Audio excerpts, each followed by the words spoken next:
Subscribe to our YouTube channel and press the bell icon to never miss any update from Samco. Hi friends, I'm Dhawal Dhanani. You must already know that Yes Bank is coming out with its follow-on public offer, that is FPO. Earlier this week, Yes Bank had received an approval from Capital Raising Committee of its Board of Directors to raise fund through an equity offering. The company is looking to raise around Rs 15,000 crores by way of fresh issue of equity shares, including an employee reservation portion of up to Rs 200 crores. The issue opens for public on Wednesday, that is July 15th, and closes on July 17th. The lower price band is set at Rs 12 and upper price band is set at Rs 13 per share with a lot size of 1000 shares. Firstly, I'll brush up on what has happened in Yes Bank. So now if you remember, on March 13th, 2020, in its first of its kind of experiment from Government of India, both government and the RBI have concerted strongly capitalized public and private sector lenders to bail out the stressed private bank from crisis. Government has approved a bailout plan for Yes Bank, under which they received an amount totaling to Rs 10,000 crores from 8 financial institutions, including Rs 6,050 crores from the Big Daddy, the State Bank of India, at Rs 10 per equity share. As of 31st March 2020, the bank's CET1 ratio, which measures solvency of bank, was at 6.30%.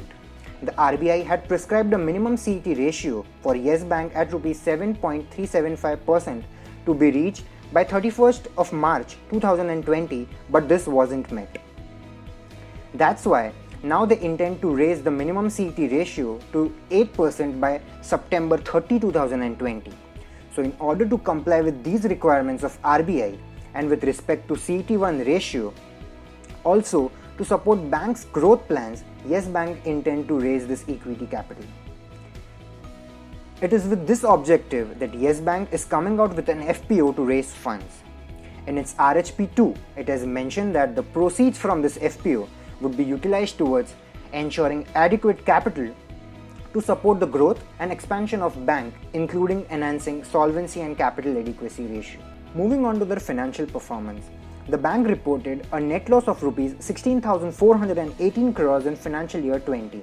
Their deposit base was seen down 54% year-on-year in financial year 20 to Rs 1.05 trillion, while the interest earning assets, that is the advances, were down 29% year-on-year. Now the road ahead indeed seems challenging, but they have stated out few objectives they intend to achieve in medium term, such as stabilizing liability mix, lowering the cost of advances with an aim to increase CASA ratio to more than 40%, provide granular advances with retail, SME and medium enterprises being more than 60%, enhancing corporate flows and cross-selling through transaction banking, and increase return on asset above 1% within next 1 to 3 years and above 1.5% within next 3 to 5 years. Now whether these medium-term objectives would be achieved by the bank or no, only time will tell. But for now, it does have its own inherent strength to support these intentions, such as it has a wide pan-India presence across 28 states and 8 union territories. As on 31st March 2020, the bank has close to around 1,100 branches and 1,500 ATMs. They have a strong focus on retail and SME advances.